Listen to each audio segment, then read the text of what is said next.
तेलंगाना के वज़ीर आला रेवंत रेड्डी की मौजूदगी में 130 माओवादियों ने हथियार डालकर खुद सुपुर्दगी अख्तियार कर ली। इस मौके पर माओवादियों ने अपने हथियार पुलिस के हवाले किए और मरकजी धारे में शामिल होने का ऐलान किया। पुलिस के मुताबिक सरेंडर करने वालों में 3 स्टेट कमेटी मेंबरान, 1 regional committee member, 10 divisional committee मेंबरान, 46 एरिया कमेटी मेंबरान और 70 पार्टी मेंबरान शामिल हैं।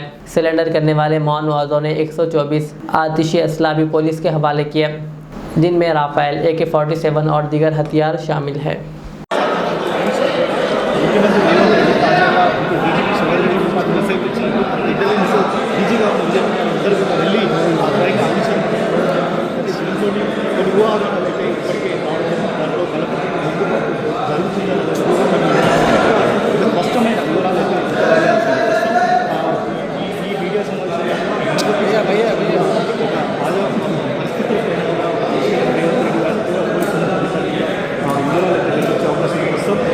ఉండిపోతున్న మావోయిస్టులకు